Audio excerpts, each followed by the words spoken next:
Where are you from? Where are you right now in the country? And maybe what ministry or church that you are representing? Love to see that. Hopefully, I've got that. Allow attendees to chat with everybody. You should be good to go if you put your over in the chat box. The chat is usually down at the bottom. So would love to see where you guys are from. And while we wait for everyone to show up, I want to start with just introducing myself and sharing with you a little bit about what this is all about, especially for those of you who are new. Oh my goodness, Oklahoma City, Minneapolis. Hi, Eric, here in town locally. Just this can be really fun. Kelly, okay. My name is Beth Bruno, and I am here in Fort Collins, Colorado, married to Chris for 24 years, and we have three teenagers, 19, 16, and 13. And we've been here about 9 years now, and we spent the first 10 years of our marriage in ministry, full-time ministry with Crew, and most of that was overseas. We were in Turkey, and hold on, I don't need to look at myself. I'm going to move that over. So we were in Turkey, and when we left staff and left Turkey, we relocated to Seattle to go to grad school. And Chris received a master's in counseling, and I received a master's in international community development. And then we moved here to Colorado, and we both wanted to start these new ministries. Chris was starting Restoration Project, which is a ministry to equip men to be better brothers and fathers. And I was starting a ministry that became an anti-human trafficking organization. And so that was our heart, but we had to pay the bills. And the most marketable skill between the two of us was his counseling degree. So Chris started seeing clients really just to help float us in those early days. And he ended up loving it and ended up growing. And so now we run Restoration Counseling Center, and we still do Restoration Project, and I'll talk about my organization in a second. But we run this counseling center here in Fort Collins, and now we have an Austin, Texas office, and we have several people who are doing online and virtual counseling really around the world. And it's just been really fun to see it grow. And because of our ministry background and our heart for ministry, that's been a bulk of the folks who have ended up here in our office. And so a few years ago, we decided to start just wanting to be relentlessly helpful to those who are on the front lines of ministry here locally. And so we started this thing called Frontlines, which was a monthly lunch and learn to talk about topics at the intersection of mental health and ministry. Just wanting to resource folks and kind of answer on a broader scale the questions that we were frequently asked.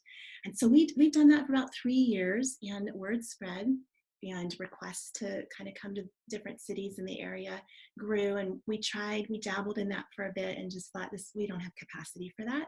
And recognizing that we have hundreds of people in ministry connected to restoration counseling around the country, actually, just from people flying in or being here or doing online stuff, whatever. And so we just thought, what if we were to impact all of you all?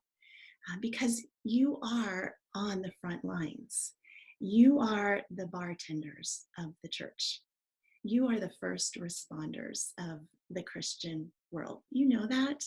I know you know that because we're hearing from you. You're saying things like, I took one class in seminary and I am not prepared for this.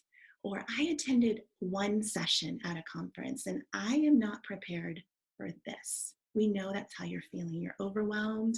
You are having to interact with folks on so many deep, deep issues and stories. You're the ones oftentimes who are hearing about suicidal ideation. You're the ones who are hearing first-time confessions to addiction. You're seeing marital conflict. You're seeing parental strife. You're seeing it all. And you're doing such a good job at holding that and navigating your people through it and then giving them to us. And so we just want to resource you so that you feel maybe a little less overwhelmed, a little bit more confident in the work that you've been called to do, because many of us these days are doing counseling type things without a degree, without letters at the back of our name, without a whole lot of training, but God has placed you in a place to intercede in some short-term specific ways as on the front lines. And so that's just our heart, is that we would be able to help you help others, bringing our experience of ministry and counseling together to do that well. And so that's why we decided to increase our reach here and start sending you weekly content that's valuable. We hope either a blog or a video or a podcast or something like that, so that we can just continue to resource you. So that's my introduction. Those of you who have joined since I've been babbling would love to see where you're coming in from, what ministry you represent already all around the country, which is so fun. I'm hoping our local people got the news that we're not at Faith Church today, that we are here online. Let's see, how many of us are here? Good. I'm going to jump right in to our topic for today, which is the myth of margin. And this came as a request from some of our local leaders. Would love to hear from you all as you have thoughts and ideas of things that we could cover. That's totally how we go about this, is that we just take recommendations, or we talk about things that we are hearing from you in the office here. So, myth of margin. And I think this is something that those of us in ministry, it's close to home, isn't it? Because when we're in the people business, our job is never done, right? It's just never done. And so margin, this thing called margin, feels like it's an elusive thing that we're told to find and we think we want. And yet, what in the holy heck is it? Right? Is it even a thing? Is it even possible? That's what we're going to talk about today. And so I want you to just take a minute. Hey, Braden and Casey and Patrick, sorry, I'm going to stop doing that. I want you to take a minute as we get going. I just want you to think for a moment about that word. And I want you to consider the messages that you have absorbed from cultural influencers, from social media, from Christian authors, their books and speaking, and Christian leaders. What do you feel like you have been hearing around the topic of margin? So just give that a thought. Go ahead and write in the comments if you have something you want to share. For me, I mentioned moving here and starting an organization around human trafficking. And I just closed it last year for a lot of really good, exciting reasons. Don't worry. But it's fresh for me. And the message that I heard often as a nonprofit leader, which I imagine many of you can relate to, is that the measure of our success as a small nonprofit was all in the numbers. And so in terms of margin, what I often felt like I was hearing is that on the one hand, I was to scale, to grow, to go big, to increase our impact, to increase our budget. And I was hearing things like, what, you're only focused on one county? Or why don't you take that to the region or the state? Or I even had one large organization come and sit with me and say, our whole focus is mergers and acquisitions, that our goal is to acquire little organizations like yours so that we can scale your message. And that just didn't sit well with me. There was something about that that just felt so inauthentic. Strategic, yeah, but that whole idea of scaling is our measure of success. And so I was hearing that on the one hand, and then I was being told from, out there, that when I grew weary of that, when trying to build and get those numbers higher became exhausting, then I was to come over here and retreat and simplify, create white space, organize my life, and go home. And so I don't know about you, but I just feel like when we talk about the topic of margin, it feels like a pendulum swing. It feels like either we are scaling up or slowing down. We are maximizing or simplifying. And it's just this one or the other, back and forth. And in fact, I'm feeling dizzy right now as I picture that. So what do you guys think about that? Do you resonate with that, feeling like we're on a pendulum swing in terms of the messages that are out there for all of us, especially those of you who are reporting success metrics? How does that feel? Any comments, any thoughts? Yeah, Catherine, you say maybe one of the message you're hearing is if you don't have margin, then it's your fault for not working to make it or find it. That is good, insightful. Well, when Chris and I were in student ministry, I feel like margin had seasons, and there were some micro ways that we looked at it, and then some macro ways that we looked at it. On a micro level, any of all of you who are on staff with crew working with students, you know that it's the fall. Push, push, push, push, push through the fall, and then full stop, collapse, winter break, and then you do it again. So kind of these micro seasons of push, push, push, scale up, grow, grow, grow, grow, and then other end of the pendulum. More the macro was when we were overseas, it felt like push, push, push, push, push through the extent that you live overseas. And when you're totally burned out, come back, come to a year-long leadership, um, year of recouping, right? Like, again, that push for 7 years and then come to a year retreat. It's either or. And, I just wonder when we're on that pendulum swing, is either direction really, is it really healthy? Is it really even sustainable? When we're in those seasons of growth, depending on a personality type, it can feel invigorating. It can feel like we're alive because we're doing what we were made to do and we're growing this thing. And yet at the same time, we often feel overwhelmed, we feel exhausted, and we're fully aware that this is not a pace that we're going to be able to sustain, right? And then when we're in that season of crafting margin, or whatever we're going to call it, whether it's a day off or a vacation or even an extended sabbatical, we may declutter our garage. We may organize our life in a new planner. We may say no and practice saying no to all of the requests on our time. But when we return to life as normal, how's our heart? Have we changed from the inside? Does an organized office or garage or planner translate into a slower, sustained pace of life? Right? That's the challenge, I think, when we're in this pendulum swing. And so today I thought that we would cover three different things. And I want to name, first off, that there are probably, I know there are, a variety of perspectives on this topic. And there are different ways that we could look at it. There are even from our own personal experiences, we have different perspectives on this, okay? So this is just us sharing, and I say us, Chris isn't here, but as he and I talked about this from our own experience and from what we're hearing in the counseling office, these are some of our thoughts around this topic of margin. So I want to start with the myth of margin. Okay, what do I mean by that? And then we're going to talk about why we should be concerned. Is this a thing, and should we be concerned? And then I want to propose a better way. Okay, a better way of thinking about this. All right. So let's start. What is margin? What do we even mean by that? And again, this is our understanding and how we describe it.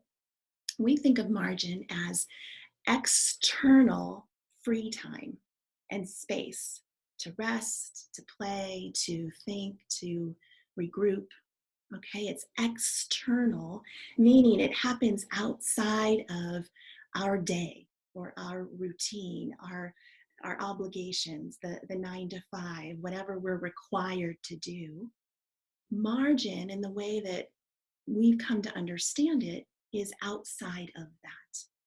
And so it requires time, and it requires us carving out time, right? Grabbing hold of time as if it's ours to grab hold of. And I'll talk about that in a second. And so oftentimes margin is found, it's that form of margin is found in time off. If we have the luxury of a full day of no expectations on our time, we might find it there, or a vacation or an extended sabbatical. But the thing is that if it's based on time, then it is a non renewable commodity, right? We use it and then we deplete it.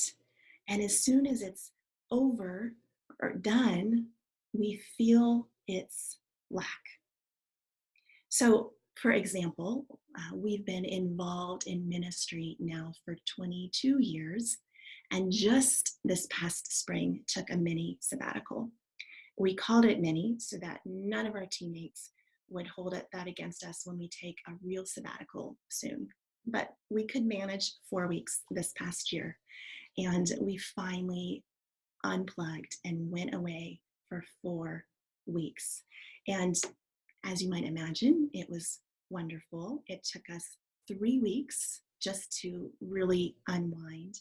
And we have a lot of thoughts actually around sabbaticals. Chris does a lot of sabbatical coaching for pastors, and we have a whole process that we kind of encourage people to go through. So we'll talk about that later at another time. Um, my point here is that after those 4 glorious weeks, we return to our normal life.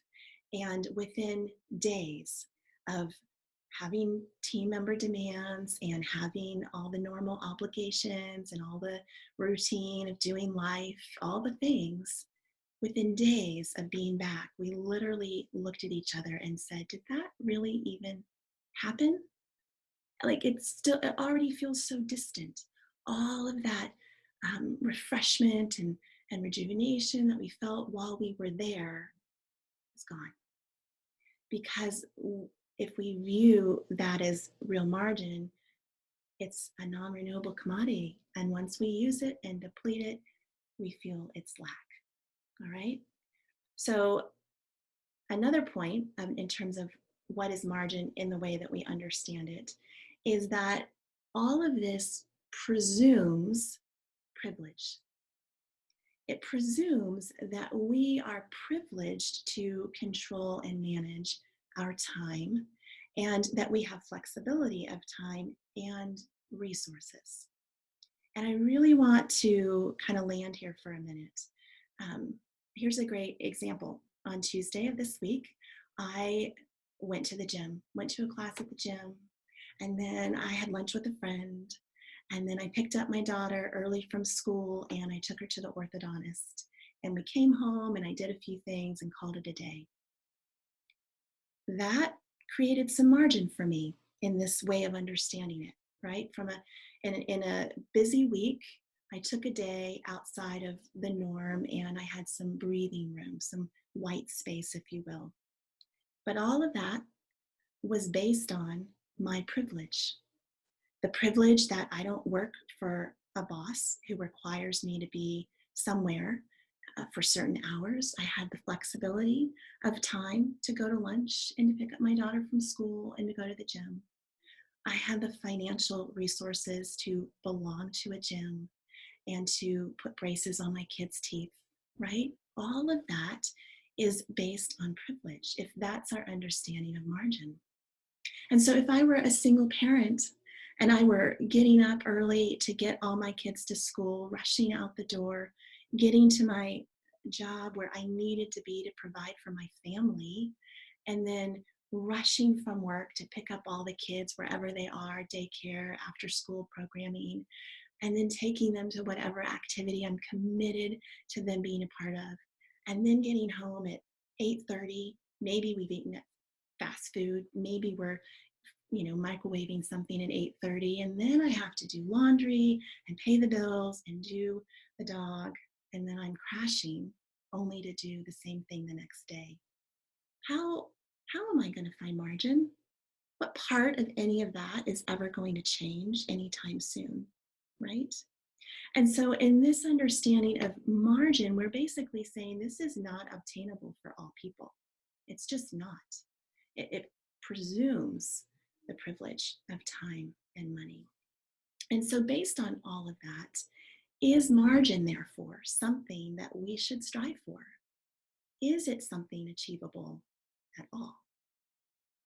And so, in all of this, I think it's important that we have this conversation with an acknowledgement of of our cultural lens and our perspective. I represent a majority culture, and I know that that is present when I am thinking and talking about margin. And so I have invited into this conversation a woman whom I'm getting to know online, and I really respect and value her voice. And she represents another perspective. So I've invited Sandia to pop in here. There she is. And she is on staff with Crew in Minnesota, right? Hmm. And are you unmuted so we can hear you? I am unmuted. Awesome. Okay. So as you hear all of that, and we're just kind of diving into this whole how is it a myth? What are some of the things going on for you right now? What from your perspective, what are you hearing?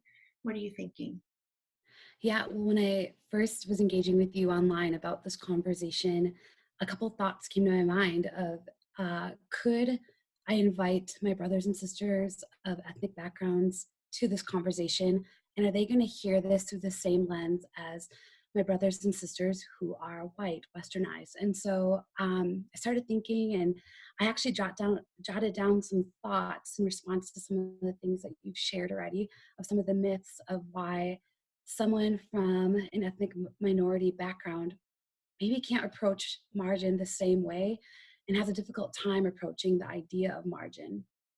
And some of those thoughts are ethnic minorities don't always have the pleasure or, like you say, luxury to rest up and ease up their schedule as much.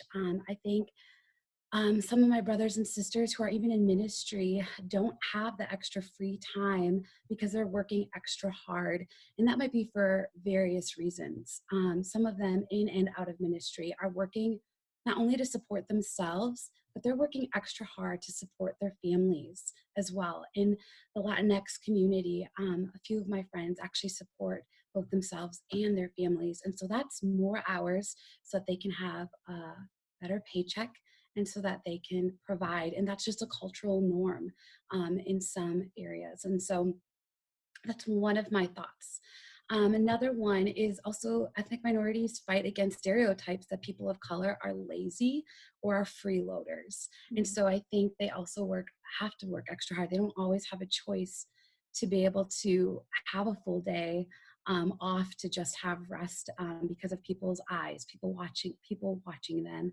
mm, And just last week, I was at a really sweet conference, and I was talking to a friend, and she even shared about how um, sometimes ethnic minorities, their work represents their culture's work. And so if an ethnic minority gets a reward or is recognized for something, they represent other people in that same community group and that same ethnic background.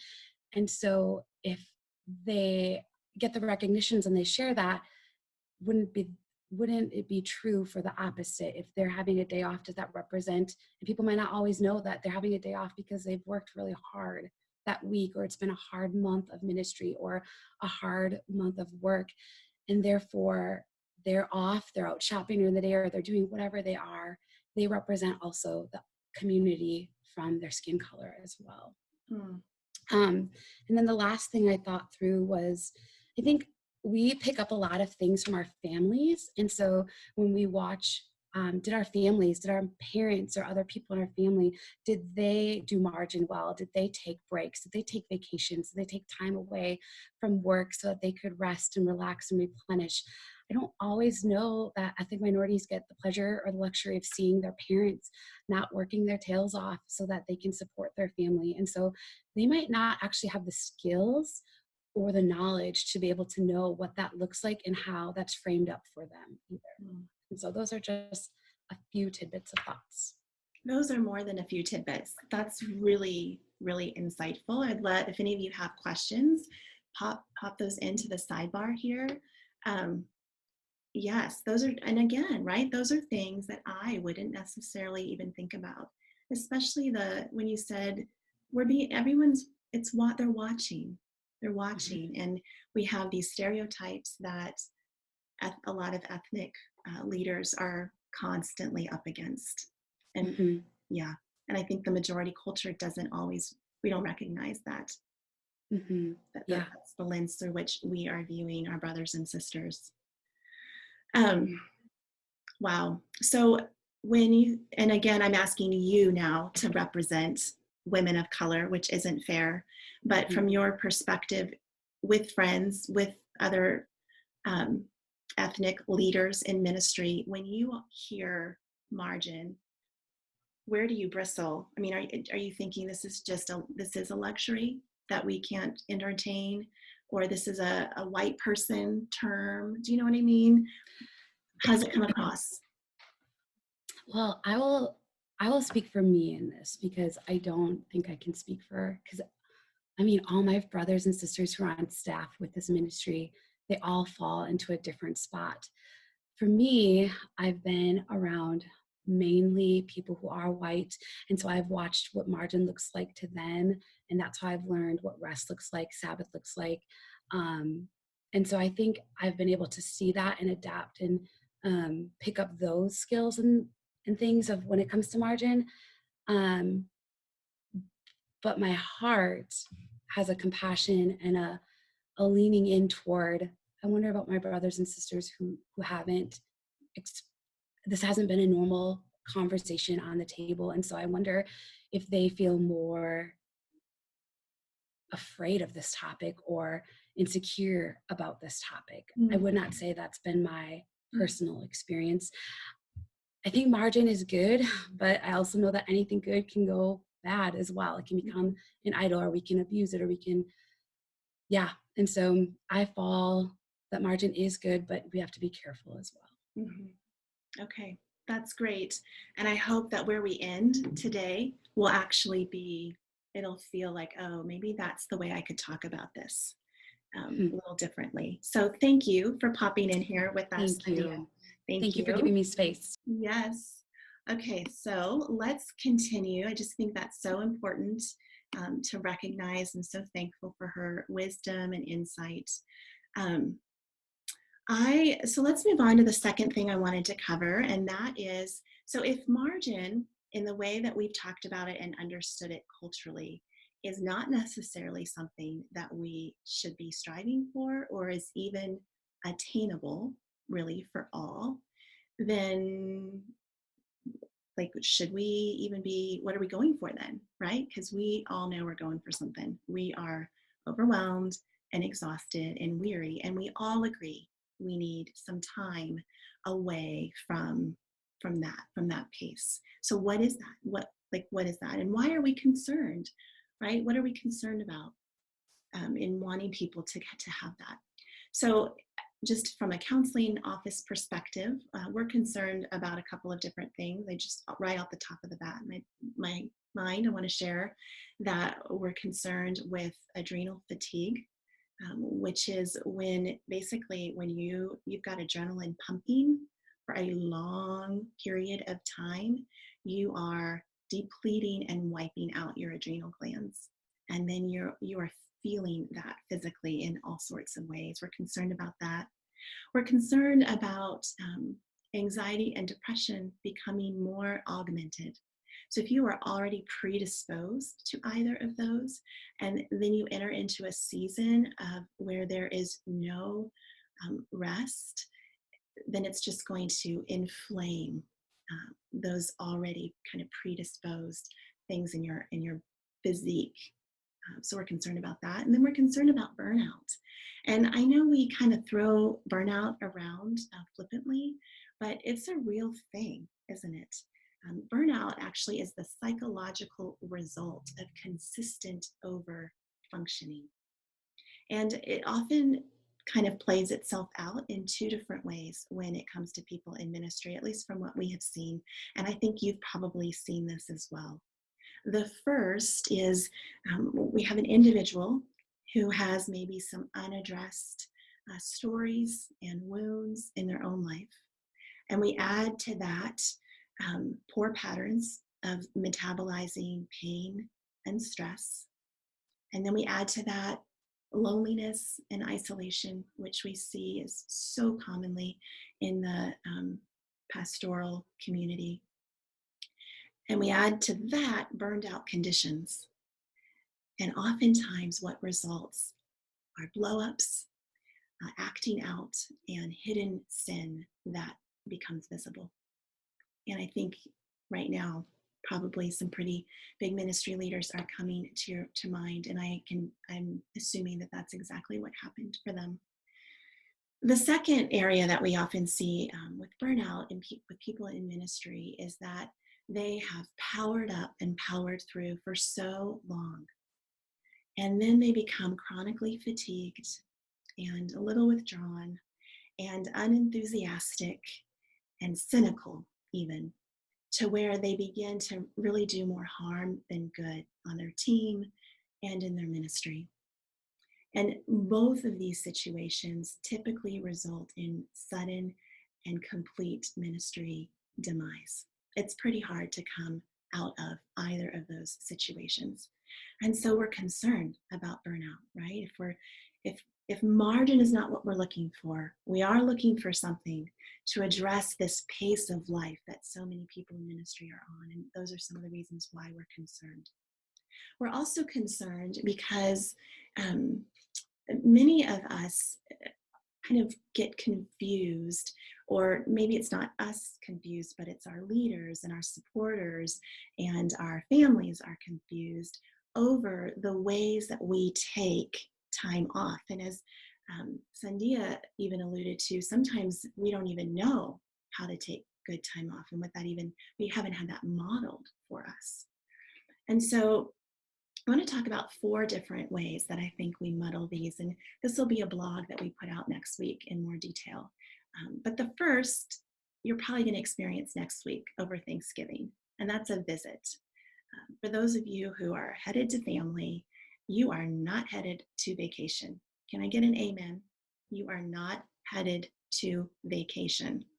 You may have to take time off, but please don't believe, right, that this is going to be a vacation. Even for the best family situations, there is just the reality of entering back into these narratives that have been playing out our entire lives.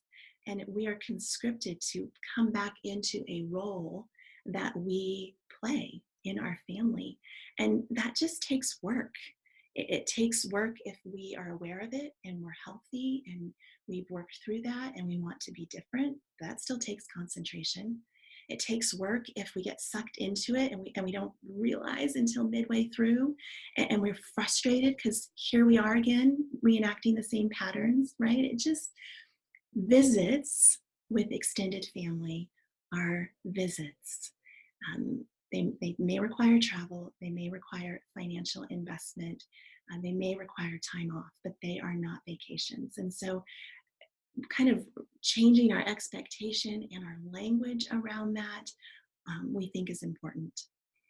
Kind of the next step up from a visit in regards to time off, time away, would be a trip. Now, trips can be more fun. Sometimes it's exploring new things, new places. Maybe it's going with people that are easier than Thanksgiving. Sometimes it means you're leading, right? It could be a mission trip or a humanitarian trip or a vision trip. And so you're leading a group of people, or you're participating with a group of people. And it might have lots of fun parts about it. But is it restful? Is it restorative? Does it give you a chance to really regroup for the next season of life and ministry? Probably not. And so we would say that a trip is not a vacation either. Vacation would be the next one, and very few of us take these in ministry, especially if you are raising support. Am I right? Um, Either you constantly feel like that's how you should be spending off time, downtime, um, or sometimes even we're judged when we try and tack on vacation.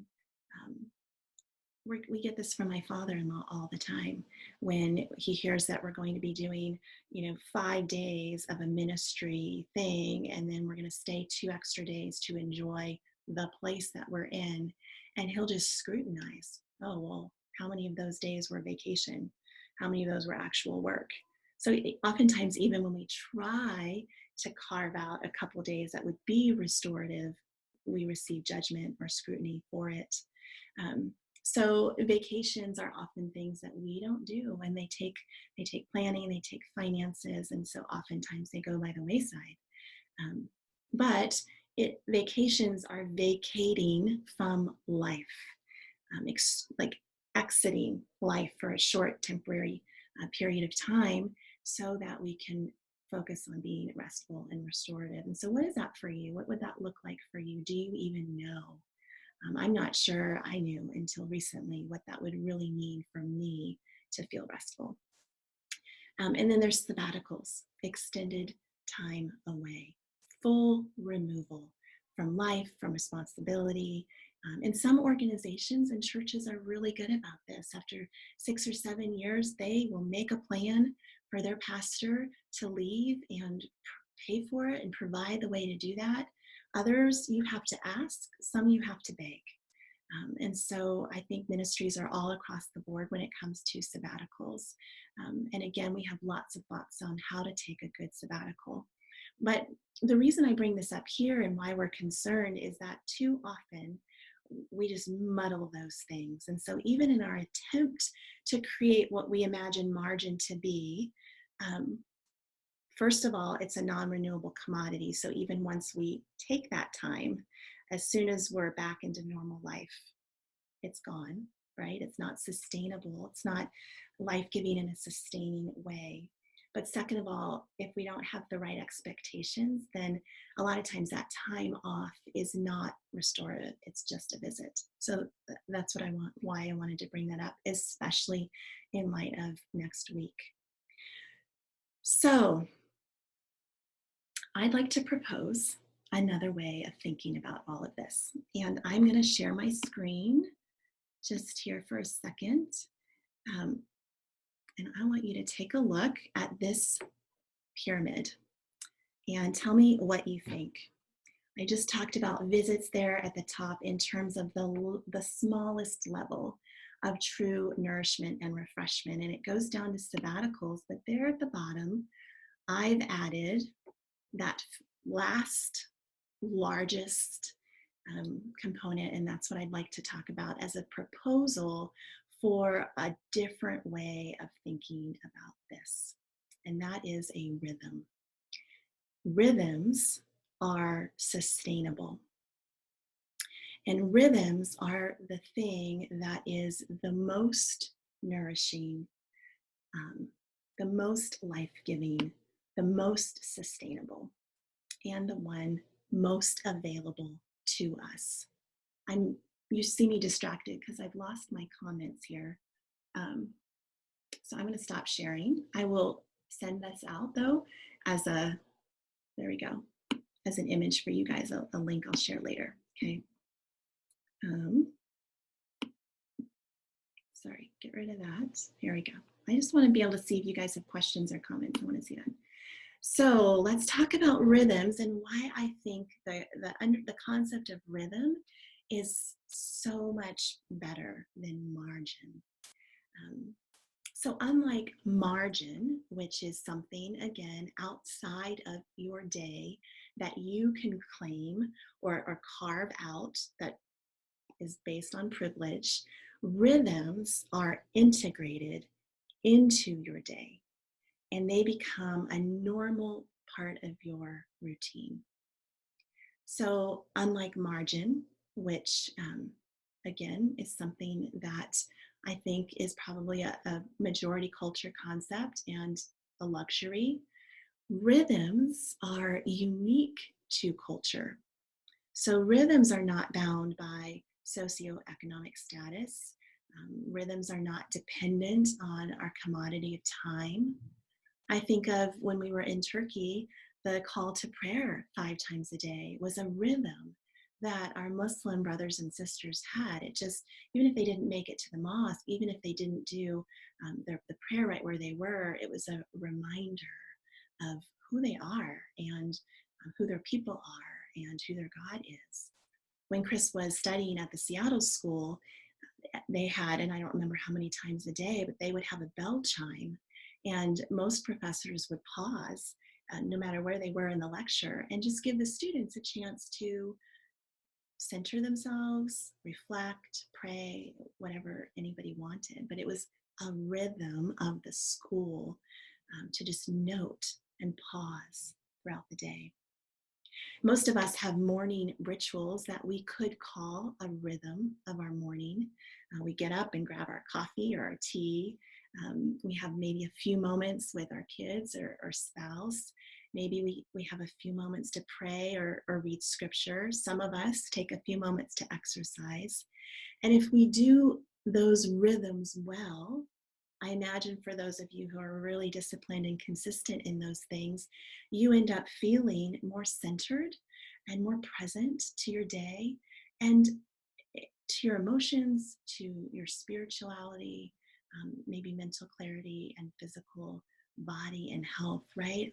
All of that feeds into how the rest of your day will look. And that's a rhythm, and that can be consistent and that can be sustainable. I think of Jesus. I think of two examples of rhythm that come to mind in the story of the woman at the well. The first is hers. So here we have a woman who carries with her a lot of shame. And for that reason, we can only imagine she would prefer to not go to the well in the morning with all the other women of the village and have to bear that shame day after day. And so she waits until they have all come and gone so that she can go alone to the well, which I imagine in that time was quite dangerous and put her in a huge risk of vulnerability. But that was more bearable to her. And that was her rhythm, a cloak and a protection against her shame. That was her rhythm. She went and drew water midday, every day. Right into that space, we see Jesus and his rhythm of pulling away to pause for food and drink and rest. Probably it was a travel day, and he and the disciples were trying to get from point A to point B. And I imagine he was quite weary, but this is not an anomaly. In fact, think about all the times that we read about Jesus, where Jesus is like right there in scripture, active. And then think about all of those times that have to do with food, right? I mean, we hear a lot about what he eats and when he eats and who he eats with and who is providing him food, right? Who is serving him? And is that a way for us to see his humanity? And is that not then a rhythm for him to pause and to eat and to drink, often with people? And so there are some good examples of finding rhythm in scripture that is consistent, sustainable, obtainable by all, and life giving. And so rhythms sustain us for those reasons because they nourish our body, our mind, our soul in consistent, predictable, life giving ways. Our season of life is going to vary. Right now, I have three teenagers, two drive, one doesn't even live with us anymore. My season of life is so different than it was just 5 years ago, right? Our seasons are going to vary. And so, if I were trying to claim margin as a way to rejuvenate myself and nourish myself, it would constantly look different. And there would be seasons where I would be really frustrated, where I have been really frustrated because that's what I'm trying to go for. But rhythm could be true throughout all of those seasons of life. Our financial flexibility will vary. All right. I remember in Seattle in grad school when just going to the grocery store would give me panic attacks. There was no way I would have belonged to a gym or gone to lunch with a friend or been able to put braces on the kids' teeth. Right. My Tuesday would not have existed in grad school in Seattle. And so our financial flexibility varies. And so we need to find another way to find those life giving spaces that aren't dependent upon finances. Our freedom of time will vary.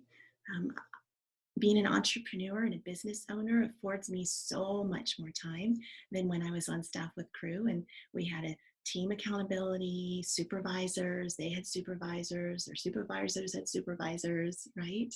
Our flexibility of time will vary.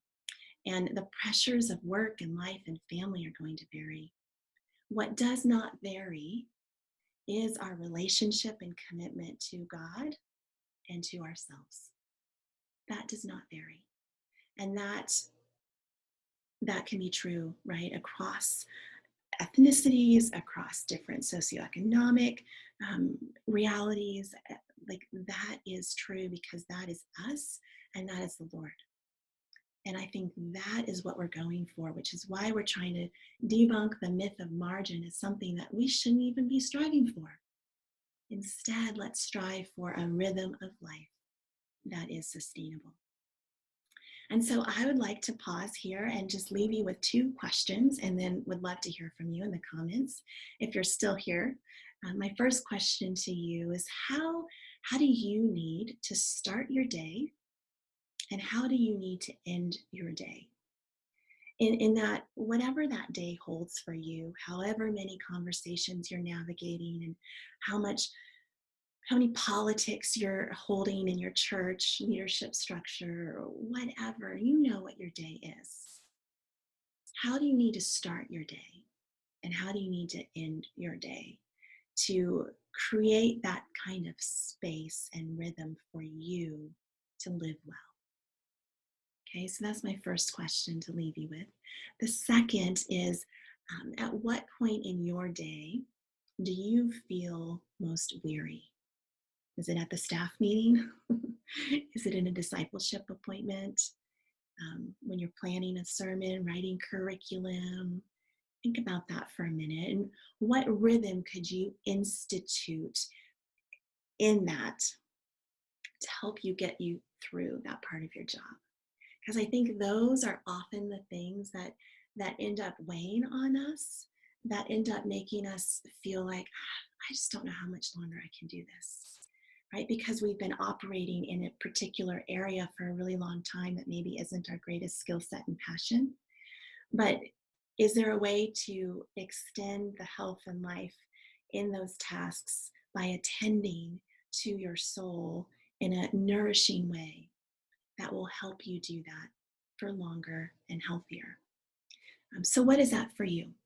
And I would love to just engage here for a few minutes before we end this call, and just I would love to hear some of your thoughts or read some of your thoughts. So what are you guys thinking? Sandia says waking up and heading to bed and not looking at my phone first and end of the day. Oh my gosh, yes. I don't know, have you guys even found that there's time limits you can put on social media? The problem is that you can also immediately say ignore, right? I think that's Braden there says, so it's a really good thought about creating a rhythm around those more stressful things. Yeah. Yes. And what are those for you all? If you care to share, what are some of those more stressful things that if they accumulate, you're going to be like, I'm out of here. I cannot even do that one more time. Casey says it helps me in the stage of life to wake up before my kids. So needing to get to bed early enough to wake up to my alarm. Yeah, just takes discipline, doesn't it? And for those of you who can do that and do function, kudos. Yes.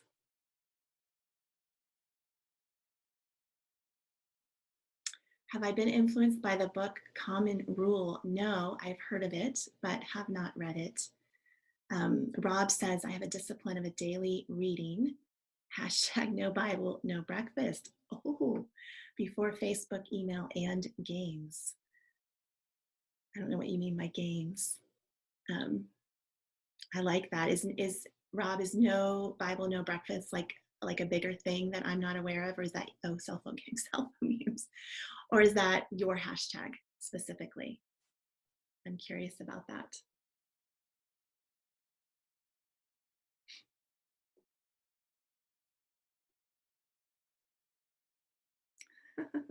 You thought it was yours, but it's pretty old. Well, that might be something good for all of us to do. Hashtag no Bible, no breakfast.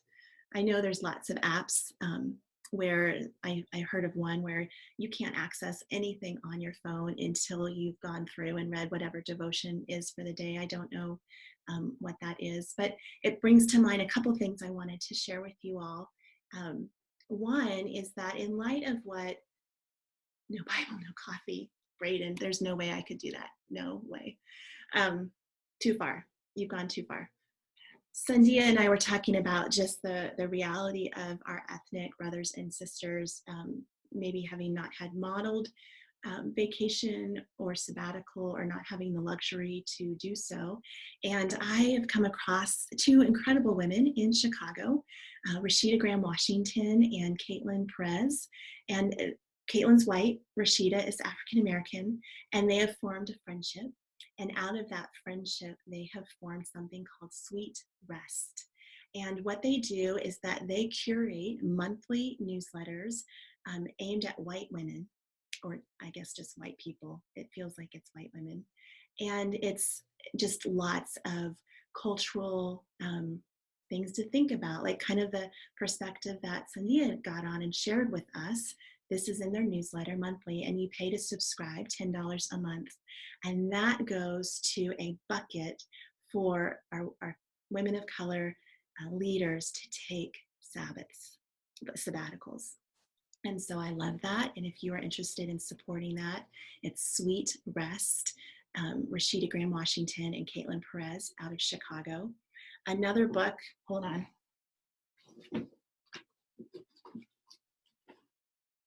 I meant to have this here in front of me that I wanted to recommend by Donna Barber is Bread for the Resistance, 40 Devotions for Justice People. And so this is aimed at kind of our ethnic leaders who are doing social justice and community development and activism kind of work. And it's a devotional for people in that line of work. And so that's another specific resource, I think, for our for ethnic leaders in ministry around this idea of rest. So I wanted to point that out. Rob is pointing out Emotionally Healthy Spirituality in the Daily Office by Pete Scazzaro. Yes, he's a great resource. All of his books are great. There's so many books, and I think in the future, near future, Chris and I are going to do a book list for you all around different topics. This will definitely be one of them, as well as taking good sabbaticals will be one of them. So keep your eyes open for that. Again, our goal in what we're doing here is just to help you help people and to be relentlessly giving to you. And so your feedback and thoughts go a long way around that. And so in light of that, before we close, I just wanted to ask if any of you would be open to getting on a call with me for 15 minutes and letting me just pick your brain on some of your pain points, some of the kind of patterns and themes that you're seeing in your work, in your ministry. That would be helpful for us